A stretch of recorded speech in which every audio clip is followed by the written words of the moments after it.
할렐루야. 오늘 함께 은혜 받으실 말씀을 봉독합니다.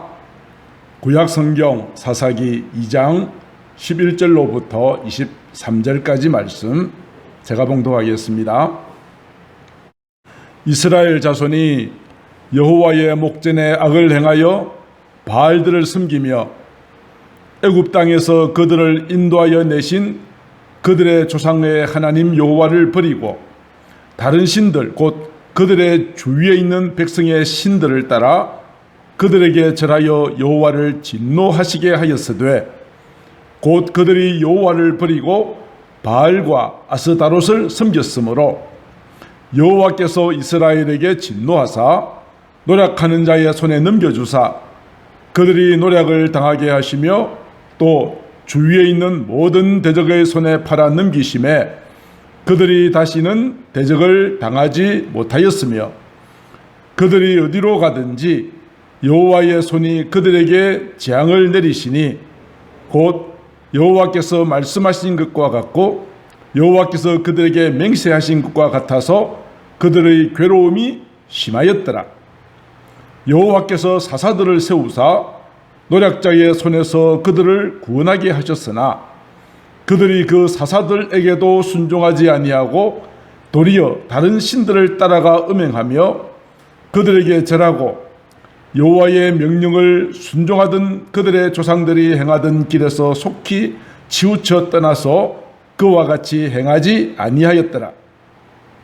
여호와께서 그들을 위하여 사사들을 세우실 때에는 그 사사와 함께 하셨고 그 사사가 사는 날 동안에는 여호와께서 그들을 대적의 손에서 구원하셨으니 이는 그들이 대적에게 압박과 괴롭힘게 함을 받아 슬피 울부짖음으로 여호와께서 뜻을 돌이키셨음이거늘 그 사사가 죽은 후에는 그들이 돌이켜 그들의 조상들보다 더욱 타락하여 다른 신들을 따라 섬기며 그들에게 절하고 그들의 행위와 패역한 길을 그치지 아니하였으므로 여호와께서 이스라엘에게 진노하여 이르시되 이 백성이 내가 그들의 조상들에게 명령한 언약을 어기고 내가 나의 목소리를 순종하지 아니하였은즉 나도 여호수아가 죽을 때에 남겨둔 이방 민족들을 다시는 그들 앞에 하나도 쫓아내지 아니하리니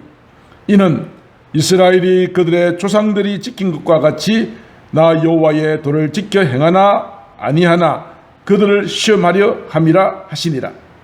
여호와께서 그 이방 민족들을 머물러 두사 그들을 속히 쫓아내지 아니하셨으므로 여호와의 손에 넘겨주지 아니하셨더라. 아멘. 오늘 23절까지 말씀을 함께 살펴보았습니다.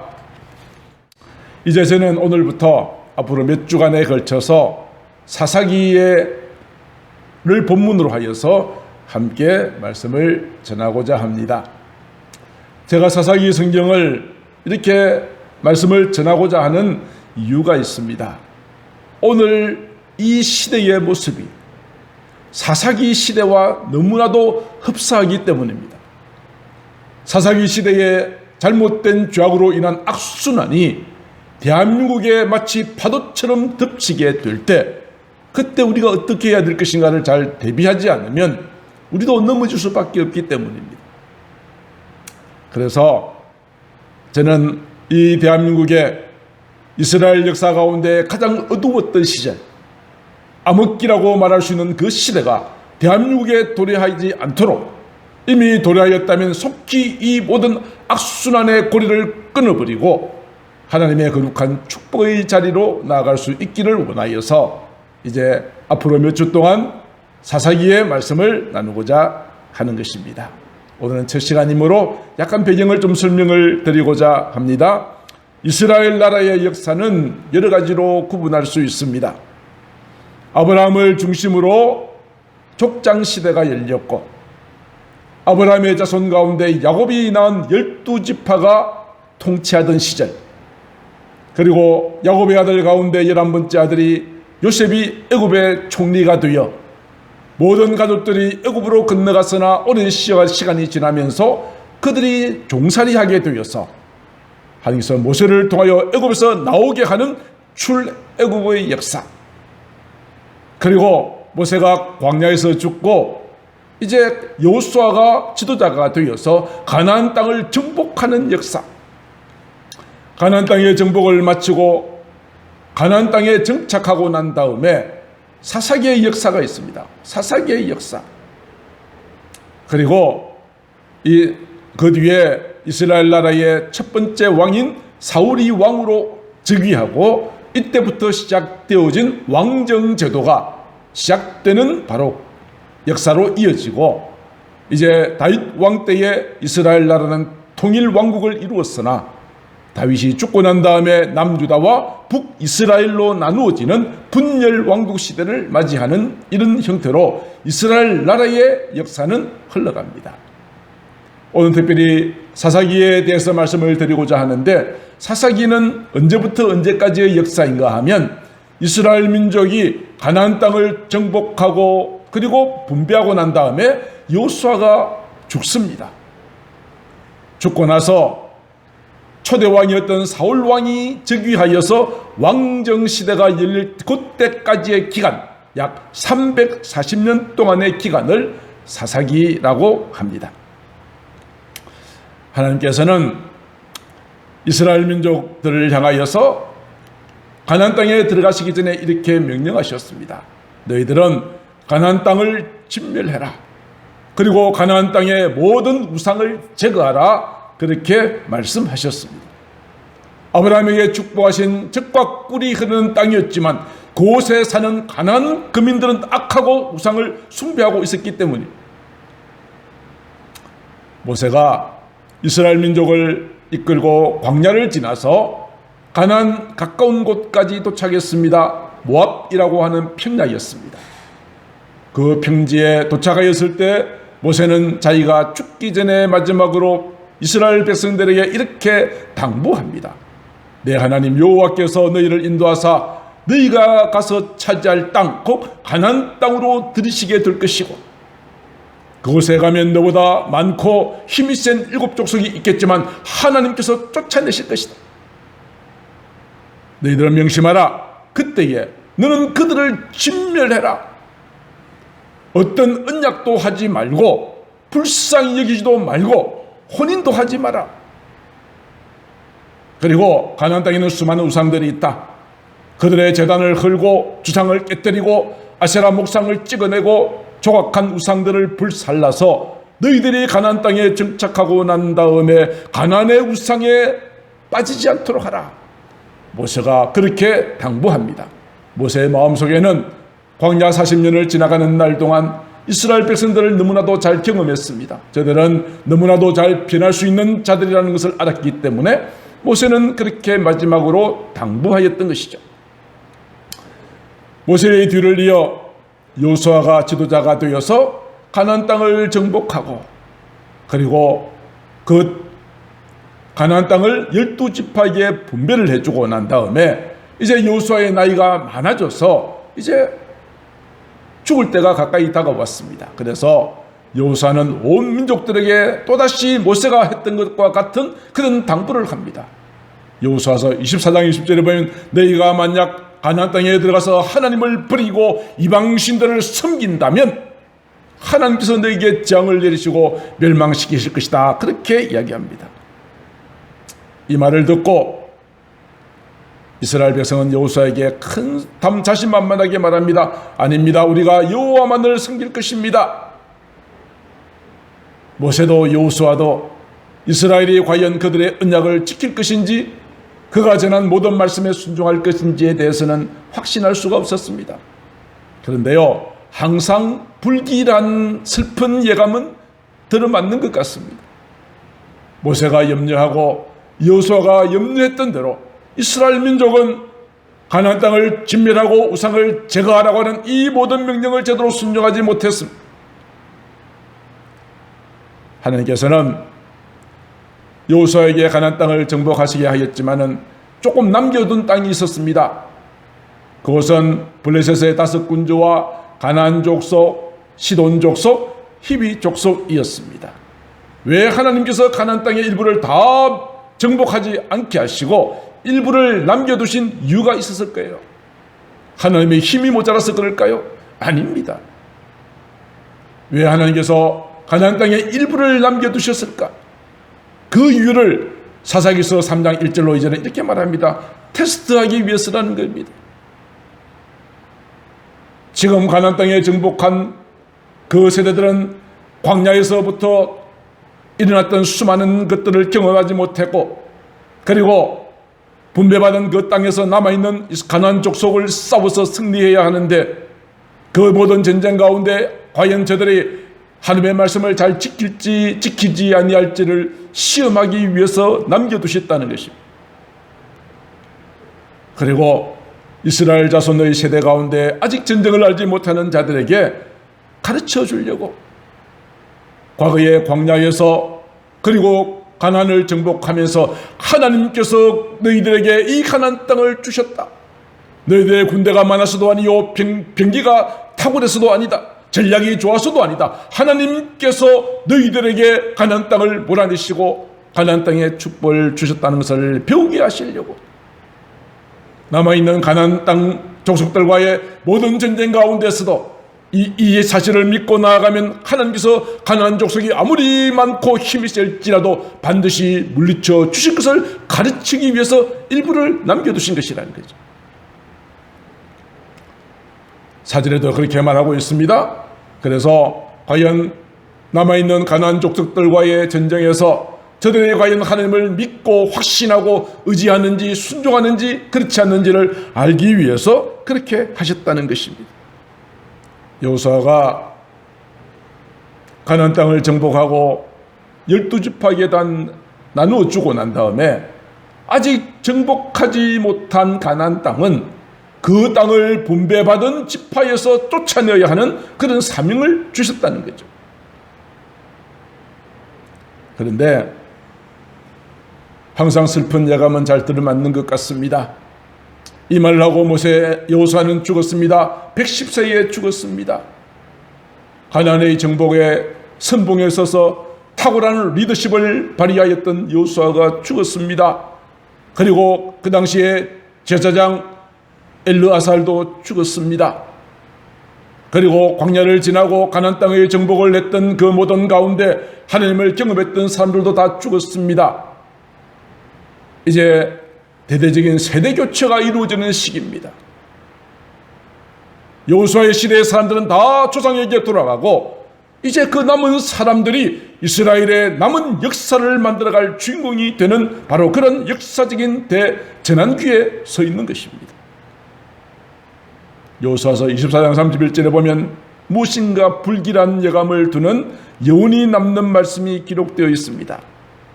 여호수아가 살아있는 날 동안 그리고 여호수아 뒤에 생존한 장로들 즉 하나님께서 이스라엘을 위하여 어떤 일을 행하셨는지를 본 자들이 사는 날 동안에는 여호와를 섬겼더라. 그들이 있는 날 동안에는 하나님을 잘 섬겼다. 이 말 끝에는 어떤 의미가 숨어져 있죠? 이들이 죽고 난 다음에는 잘 섬기지 않았다는 그런 슬픈 예감이 이 말 속에 포함되어 있습니다. 살아있는 날 동안에는 이제 사사기에 보면은 저들이 죽고 난 다음에 새로운 세대가 일어납니다. 그 후에 일어난 다른 세대라고 하는 표현이 참 슬픈 표현입니다. 다음 세대가 아니고 다른 세대입니다. 릴레이를 하게 되면 여러 명의 선수들이 바톤을 주고받고 달리죠.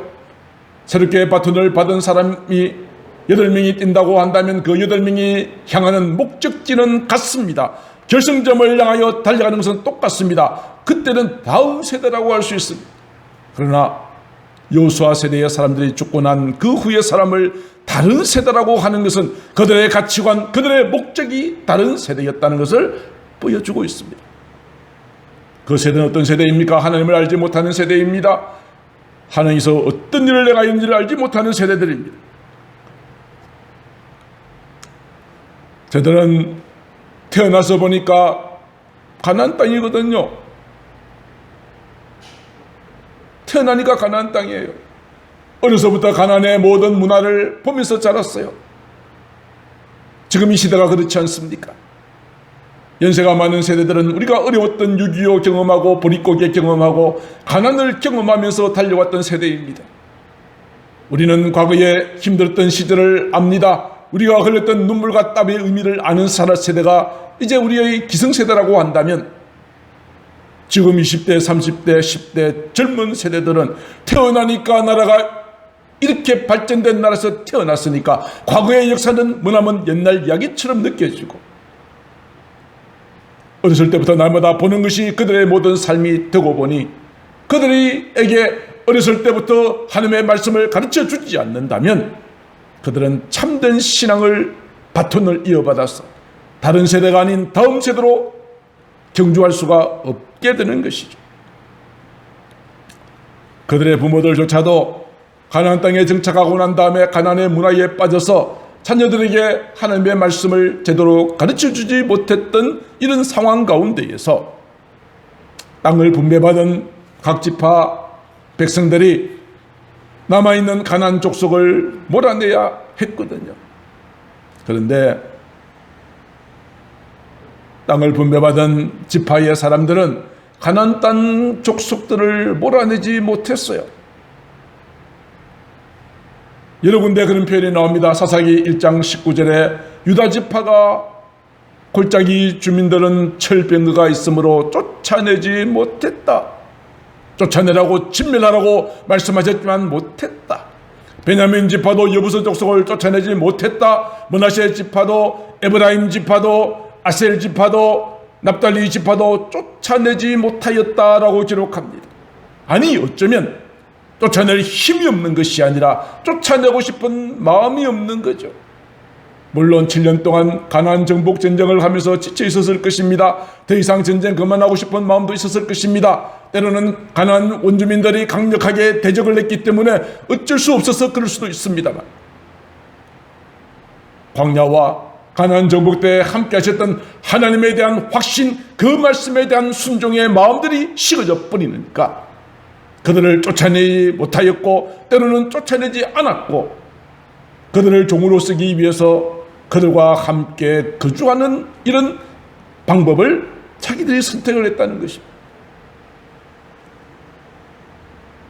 이런 경우도 있습니다. 다한 지파는요, 쫓아내기는커녕 아모리 족속들에게 오히려 밀려가지고 평지에 내려오지도 못하고 산의 골짜기에 내려오지도 못하고 산 위에 머물러야 했어요. 얼마나 참 창피스러운 일입니다.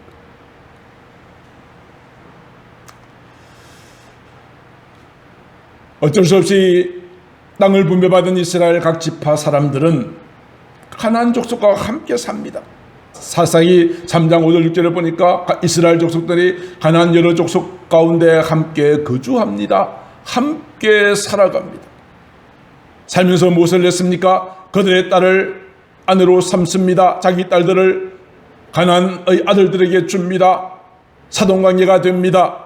사돈으로부터 농사일도 배우고, 왜요? 그들은 과거 지금까지는 유목민 생활을 하였지만은, 양을 치는 삶을 살았지만 가나안 땅에 정착하였으니 농사 짓는 것으로 그들이 바뀌었거든요. 이스라엘 사람들은 농사일을 잘 몰라요. 그동안 양만 치는 일을 하고 여기저기 다녔기 때문에. 그러나 농사일은 가나안 사람들이 잘 하잖아요. 가나안 사람과 사돈도 맺고 함께 거주하면서 농사도 배우고, 또 무엇도 배웁니까? 그들의 신들도 함께 섬겼다. 농사일을 배우면서 가나안 사람들이 말합니다. 우리는 이 농사가 잘 될 수 있도록 우리가 섬기는 신이 있습니다. 그 신의 이름은 바알이라고 합니다. 바알은 이 땅에 비도 내려주고 농사가 잘 되도록 도와주는 신입니다. 그러니까 농사일을 배우는 이스라엘 민족들은 우리도 바알 신을 섬겨야 농사가 잘 될 수 있겠구나 생각을 하게 되어지겠죠. 그뿐만이 아닙니다. 그들은 또 다른 우상 아세라라고 하는 신을 섬깁니다. 이 신은 여신입니다. 사랑과 다산의 여신입니다. 가나안 사람들은 남자 신인 바알과 여자 신인 아세라 혹은 아스다롯, 같은 내용인데요. 그래서 이 두 남자 신과 여자 신이니까 이 바알과 아세라를 마음을 흥분을 시키면 농사도 잘 되고 자식도 잘 낳는다는 그런 생각을 가졌거든요. 그래서 저들은 바알과 아세라에게 제사를 드릴 때마다 그 신전 안에서 음란한 행위가 벌어졌습니다. 신전 안에 창녀를 두고 곳에 제사를 갔던 남자들이 이 창녀와 함께 성적인 행위를 하는 이런 일들이 생겼어요. 굉장히 성적으로 문란한 이런 제사가 벌어졌다는 것입니다. 이스라엘 백성들은 이러한 가나안의 종교와 문화에 조금씩 젖어갑니다. 처음에는 어색했겠죠. 거부감이 있었겠죠. 그러나 저들이 이러한 가나안 문화 또 바알과 아세라를 통하여서 농사도 잘 되고 자식도 많이 낳는 이런 의식을 내가면서 여자와 함께 음란한 짓을 하는 것이 점점 더 마음이 뺏겨가는 것이죠. 가나안 족속을 하나님께서 진멸하고 우상을 제거하라고 하신 하나님의 의도가 여기에 있습니다. 이러한 문화에 빠지고 보니 이제는 하나님께서 이러한 모든 죄에 대하여 징계하시지만은 그러나 또 한번 혼나고 나서는 또 마치 마약에 중독된 사람들처럼 또 다시 그 길로 걸어가는 그러한 수많은 반복들을 우리는 사사기를 통해서 발견할 수 있습니다. 이러한 이스라엘 백성들의 모습을 보시고 하나님의 사자가 나타나서 이렇게 책망합니다. 너희는 이 땅 주민과 언약을 맺지도 말고 그들의 제단을 걸으라 하지 않았느냐? 그런데 너희는 내 목소리를 듣지 아니하였다. 그러므로 내가 말한다. 내가 그들을 너희 앞에서 쫓아내지 아니할 것이고 그들이 너희 옆구리를 찌르는 가시가 되고 그들의 신이 너에게 올무가 될 것이다. 아주 신랄한 책망을 하셨습니다. 이 말을 듣고 이스라엘 백성들은 그때서 부르짖고 울면서 하나님 앞에 희생제물을 드리고 우리가 잘못했습니다라고 하였지만은 그러나 그때뿐 또다시 이스라엘 민족은 바알과 아세라를 섬기는 이러한 모든 우상을 섬기는 이러한 자리에 나아갔던 것입니다. 자, 그래서 사사기의 시대가 정말 하나님 앞에 가장 어두웠던 시대라고 말하죠. 사사기 시대는 어둠의 시대입니다. 영적인 암흑기입니다. 왜 영적인 암흑기라고 말하는가? 사사기 시대의 특징이 있거든요. 하나님의 말씀을 거역하고 우상을 섬기니 하나님의 뜻보다는 자기 소견에 옳은 대로 행하였습니다. 내 생각대로 살았습니다. 그래서 사사기에 가장 많이 반복 등장하는 표현이 있습니다. 사사기 3장에 보니까 이스라엘 자손이 여호와의 목전에 악을 행하였다. 4장 1절에도 이스라엘 자손이 또 여호와의 목전에 악을 행하며 6장 1절에도 이스라엘 자손이 또 여호와의 목전에 악을 행하였으므로 10장 6절에도 기돈이 죽고 난 다음에 이스라엘 자손이 돌아서 버렸다. 13장 1절에도 이스라엘 자손이 다시 여호와의 목전에 악을 행하였다. 죄를 짓는 바로 그런 일들이 반복되고 있다. 죄가요.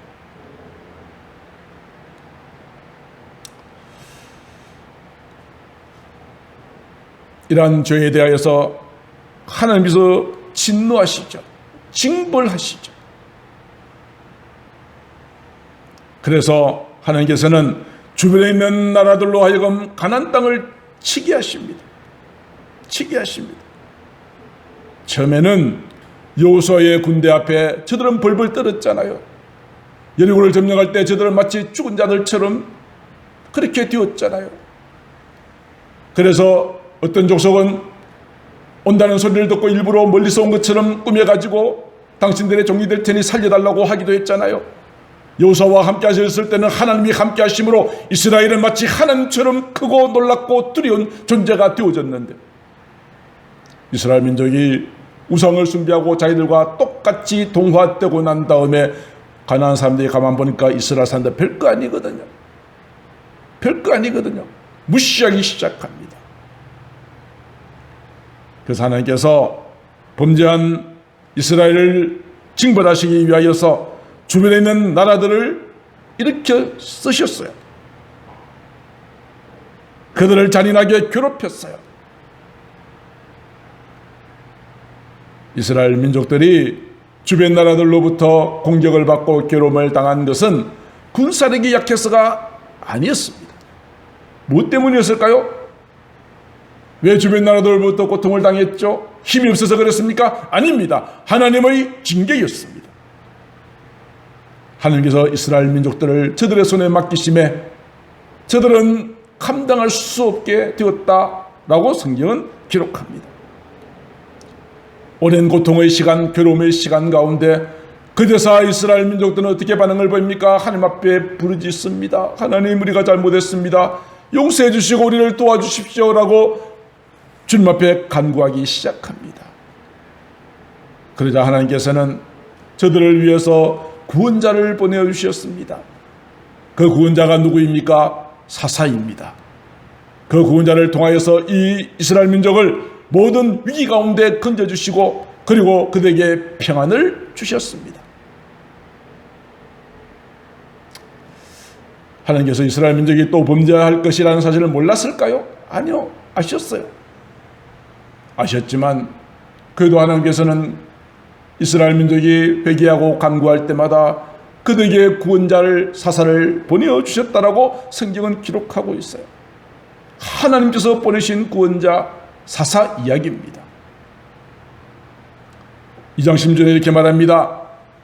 여호와께서 사사들을 세우사 노략자의 손에서 그들을 구원하셨다. 적이 아무리 강력할지라도 하나님께서 사사들을 통하여 그들을 구원하셨다.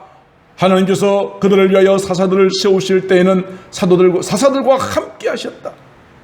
그래서 그들을 대적의 손에서 구원하셨다. 그렇게 말하고 있습니다. 사사기에는 12명의 사사가 등장하고 있습니다. 그렇다면 사사가 하는 일은 무엇이었을까요? 사사가 뭐죠? 사사가 뭐죠? 4, 16? 그건 아닙니다. 사사가 뭘까요? 사사가 하는 역할은 무엇일까요? 사사는 전쟁이 일어났을 때는 군대 지휘관으로서 대적을 물리치는 그런 일을 했고요. 평상시에는 재판관 또 행정을 담당하는 사람이었습니다. 군대 지휘관으로 활동했던 사사들을 예를 든다면 온니엘은 메소포타미아, 에웃은 모압, 삼갈과 삼손은 블레셋, 드보라는 가나안 왕 야빈, 기도는 미디안, 입다는 암몬과 전쟁을 하여서 이스라엘 민족을 구원하고 평화를 가져왔습니다. 그러나 전쟁과 상관없이 재판과 행정에만 전념했던 사사들도 나옵니다. 돌라, 야일, 입산, 엘론, 압돈입니다. 어쩌면 이 사람들의 이름은 여러분들에게도 생소하실 거예요. 삼손 이야기, 이런 거 이야기, 기도원 이야기 하도 많이 들어서 이러면 다 아실 텐데요. 자, 그렇지만 이 12사사들은 그 영향력이 여호수아는 이스라엘 12지파에 다 미칠 만큼 전체의 지도자로서 12지파를 하나로 묶는 지휘관이었습니다만 사사들은 자기가 속해 있는 지파 거기에밖에 영향을 미치지 않았습니다. 12사사들은 어떤 사람들이었을까요? 대단한 사람들이었을까요? 그렇지 않아요. 12사사들의 특징들을 가만히 보면요, 사사들의 이름이 온니엘, 에훗, 삼갈, 드보라, 기드온, 돌라, 야일, 입다, 입산, 엘론, 압돈, 삼손인데요. 에훗은 왼손잡이라고 그래요. 우리도 왼손잡이가 있습니다만 많은 목사님들이, 성경학자들이 아마 에훗은 오른손을 장애가 있는 사람이었지 않았을까, 그러니까 장애인이라고 볼 수 있습니다. 신체적인 장애를 가진 에훗. 드보라는 남자가 아니라 여자 사사입니다.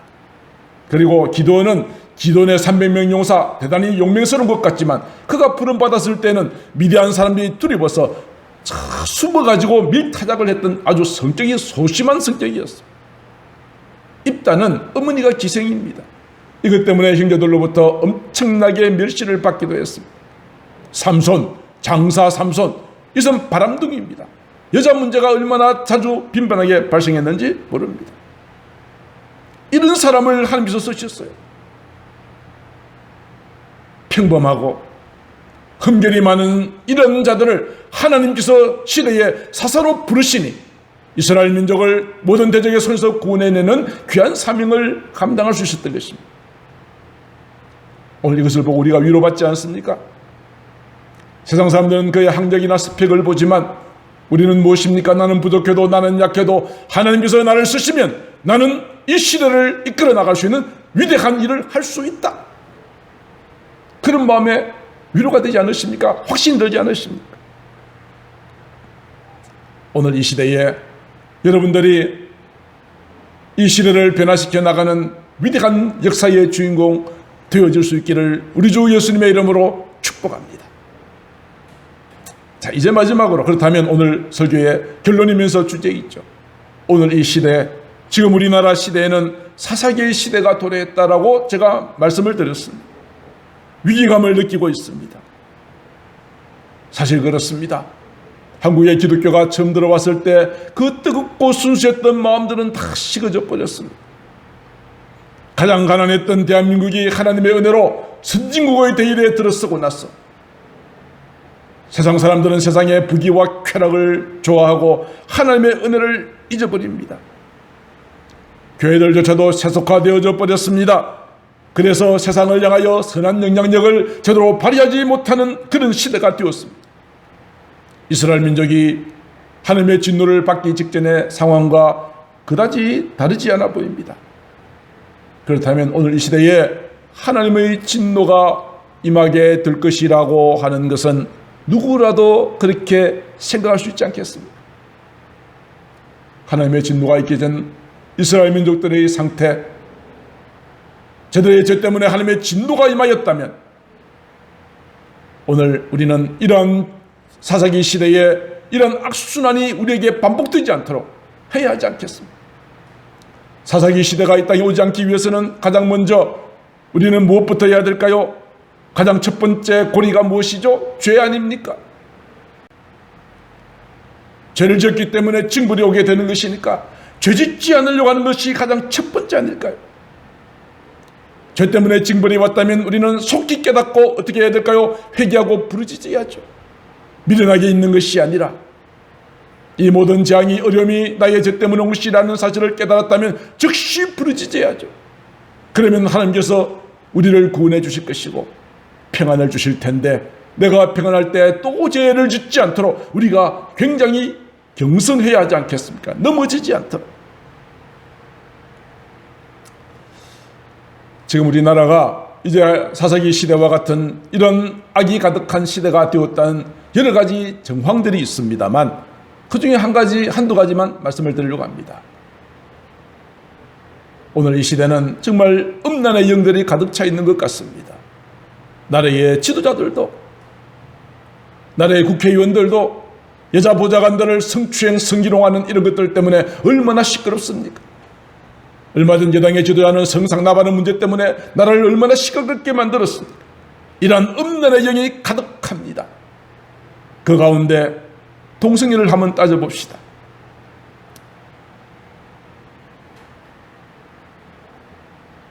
건강한 사회를 위한 국민연대라는 근사연이라는 단체가 있습니다. 거기에서 우리나라에서 동성애가 발발되는 모든 것들과 에이즈와 연관되는 것을 팩트 체크를 하고 발표한 적이 있습니다. 어떤 사람이 에이즈에 신규 감염이 되는가? 그런데 그 결과는 놀랍습니다. 전체 100명이라고 한다면 그 가운데 96%가 남자들입니다. 아니 병이 남자 여자를 구분하나요? 왜 남자에게 이러한 에이즈가 거의 96%가 남자들에게 발생하는 이유가 무엇인가? 여기에 연구에 참여했던 자들은 이것은 남자들이 학문 성교라고 하는 이 추잡한 행동을 통하여서 남자 동성애자들 간에 동성행위가 이루어지기 때문에 이것이 에이즈의 원인이 되었다. 그러나 이러한 모든 발표는 언론에서 다루지 않습니다. 왜요? 차별금지법이라고 하는 것이 지금 발의가 되고 있고 제정이 되려고 하는 시도가 굉장히 구체적으로 일어나고 있는 상황입니다만, 인권이라고 하는 이름으로 동성애자들에 대한 차별을 하면 안 된다는 이유로 남자 동성애자들에 의하여서 에이즈가 확산된다는 이 팩트마저도 이것이 동성애 때문에 그렇다는 이런 언론의 보도가 통제되고 있기 때문에, 학교에서도 우리 아이들의 교과서를 보면 그렇습니다. 여러 가지 가정들 가운데 다문화 가정, 또 결손 가정들이 있지만은 동성애 가정도 하나의 가정으로 인정해야 한다고 가르칩니다. 동성애는 나쁜 것이 아니라고 가르칩니다. 그들을 차별하지 말라는 그럴듯한 명분을 가지고 동성애는 괜찮은 거다라고 말하면서 아이들에게 동성애, 성적인 더럽고 타락한 것을 조장하는 듯한 이런 일들이 일어나고 있습니다. 요사이에 코로나와 함께 우리가 걱정하고 있는 또 다른 병이 있죠. 원숭이 두창이라고 하는 질병입니다. 원숭이 두창이라는 최초의 보도를 제가 기억합니다. 그러나 제가 그 신문 기사를 찾으려고 했지만 찾을 수는 없었습니다. 원숭이 두창이 어디서 일어났는가? 유럽에서 집단으로 성행위를 하는 그 사교 모임에서 원숭이 두창이 집단적으로 발생했다는, 최초의 원숭이 두창이 뭔지 제가 아무것도 몰랐을 때 그런 뉴스를 들었습니다. 집단 성교가 무엇이겠습니까? 거기서 음란한 성행위, 동성애 행위가 이루어지고 있는 그 사교 모임에서 원숭이 두창이 발생했다. 그러나 이것도 동성애 때문에 발생했다는 언론의 보도는 찾아볼 수가 없습니다. 왜요? 아까 했던 것과 똑같은 이야기입니다. 동성애에 대한 나쁜 이런 표현이나 보도는 하지 못하게 막아놨기 때문입니다. 최근에 차별금지법의 제정이 추진되고 있습니다. 차별금지법을 제정을 우리 교회는 반대합니다. 이 의미를 모르면 이렇게 말합니다. 아니, 교회가 왜 사람을 차별합니까? 그렇게 말합니다. 그러나 그것은 내용을 모르기 때문입니다. 차별금지법의 내용을 가만히 들여다보면 다른 것은 다 우리가 인정할 수 있지만 그 가운데 독소조항이 있습니다. 그것이 무엇인 줄 아십니까? 동성애하는 사람들에게 나쁘게 말하면 동성애자들을 차별하는 것이니까 처벌받는다는 것입니다. 동성애는 죄라고 하나님의 말씀을 근거로 하여서 전하면 동성애자들을 차별하였다는 이유로 목사도 체포되고 벌금 물고 민사 형사상의 모든 책임을 지도록 만드는 법이 차별금지법이기 때문에 그렇습니다.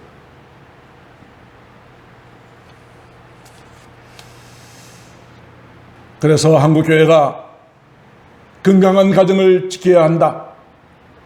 하나님의 창조 질서를 거스르는 이러한 법의 제정은 절대로 있어서는 안 된다라고 결사 반대하고 있는 것입니다.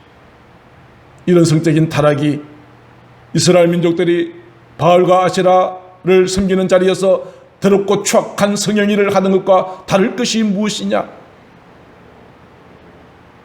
또 그들 우상을 섬겼죠. 우리나라도 지금 지난달에 우주에다가 나로호를 쏘아 올리는 과학 대국이 되었습니다만, 그러나 아직도 많은 사람들은 사주를 보고 타로를 보고 사주팔자를 보고 운세를 따지고 우상의 문화가 가득해 있습니다. 우상 숭배가 온 땅에 가득합니다. 하나님이 과연 이것을 기뻐하실까요? 이러한 모습을 그냥 두고만 보실까요? 그렇지 않으실 거예요. 사사기 역사가 악순환 가운데 죄로 인하여 하나님의 진노가 있었다고 그랬죠. 우리가 이러한 모든 삶에서 벗어나지 않는다면 하나님의 진노가 임할 것이다 하는 것은 우리가 충분히 알 수 있죠. 누구를 통해서 하실 것인지 하나님의 손에 달려있지만 적북한 김정은을 통해서 할 수도 있고요. 또 여러 가지 방법으로 이 땅에 어려움이 오게 하실 거예요. 우리는 이러한 악순환을 고리를 단절해야 돼요. 이러한 시대에 하나님께서는 우리를 구원자 사사를 보내어서 저들을 회개케 하였던 것처럼 이러한 시대에 우리가 하나님의 사사가 되어 하나님의 구원자가 되어서 세상을 향하여 하나님의 뜻을 전하는 자가 되어야 되지 않겠습니까? 주여, 내가 여기 있습니다. 내가 그들에게 하나님의 말씀을 전하겠습니다. 하나님의 심판이 임박하였으니 회개하라고 외치겠습니다. 그렇게 전하는 자가 되어야 되지 않겠습니까? 그리고 가장 중요한 마지막 한 가지, 저들은 여호수아가 죽고 난 다음에 하나님을 알지 못하는 다른 세대가 되었다. 하나님을 알지 못하니 그렇게 사는 것이 자기들은 틀린 것이 없다고 생각했겠죠. 우리 자녀는 어떻습니까? 많은 교회 학교가 사라지거나 줄어들고 있습니다. 교사들은 부족합니다. 저희 교회도 예배는 아니죠. 부모들은 어떻게 하면 아이들 점수 좀 더 잘 나오게 할까 관심이 많습니다. 어떻게 하면 좀 더 좋은 상급학교에 진학시킬까 관심이 많습니다. 그러나 여기만 관심을 가지기 전에 우리가 관심을 가져야 될 가장 중요한 것은 무엇입니까? 아무리 공부를 잘하고 학위를 가지고 있다 할지라도 그 마음속에 신앙이 없다면 그는 하나님을 알지 못하는 다른 세대가 되어서 저들은 맞다고 인정하는 이러한 모든 가치관으로 그 시대를 이끌어갈 때 저는 하나님의 진노를 초래할 수밖에 없다는 그런 것을 우리가 알 수 있지 않습니까? 그러므로 이제 우리는 우리가 부모 세대들로부터 물려받은 아름다운 신앙을 우리가 전수받았으니 또한 이 신앙을 우리 자녀들에게 물려줄 수 있어야 됩니다. 아름다운 신앙의 바톤을 이어갈 수 있도록 해주어야 할 사명이 있습니다. 이를 위해서 수고하시는 저희 교회도 교사들과 모든 사역자들 수고를 다시 한번 감사드립니다. 말씀을 마치고자 합니다. 이 나라의 현실 암울합니다. 마치 사사기 시대의 죄악으로 가득한 그러한 모습들을 우리는 너무나도 많이 보고 있습니다. 사사기를 통해서 우리에게 경고하시는 말씀은 무엇입니까? 너희가 그렇게 죄를 회개하지 않으면 하나님께서 진노하실 것이다. 진노, 하나님의 진노가 임하기 전에 우리는 나의 죄를 회개하고 사람들에게 하나님의 뜻을 선포하고 우리 자녀들이 믿음으로 잘 자라서 이 나라와 한국교회의 미래를 이끌어 나갈 수 있는 훌륭한 지도자가 될 수 있도록 기도하고 함께 쓰는 것이 우리가 해야 할 사명인 것입니다. 이러한 사명을 우리가 깊이 마음속에 간직하시고 이제 사사기 시대의 어두운 악순환의 고리를 미리 차단하고 끊어버리고 하나님의 축복받은 이 나라 이 민족 그리고 저와 여러분들 되실 수 있기를 우리 주 예수님의 이름으로 축복합니다. 기도드리겠습니다. 존귀하신 하나님, 하나님께서는 사사기의 말씀을 통하여서 오늘 이 시대를 보게 하십니다. 우리가 마땅히 회개하고 주님의 뜻대로 살지 않는다면 하나님의 진노가 임하게 될 것을 사사기를 통하여 우리에게 외치고 계십니다. 주여, 우리가 깨어서 기도하게 하시고 하나님 아버지, 정말 우리가 다음 세대들에게 아름다운 신앙을 물려주어서 장차 이 나라와 이 민족 한국교회의 미래가 있도록 축복하여 주옵소서. 이 땅에 가득한 음란의 영들, 모든 죄악의 영들, 내가 나사렛 예수님의 이름으로 결박하고 저주하노니 떠나갈지어다. 오늘 하나님의 거룩한 성령으로 충만한 복된 날 되어줄 수 있도록 역사하여 주시옵소서. 사랑이 많으신 우리 구주 예수님 이름으로 기도드리옵나이다. 아멘.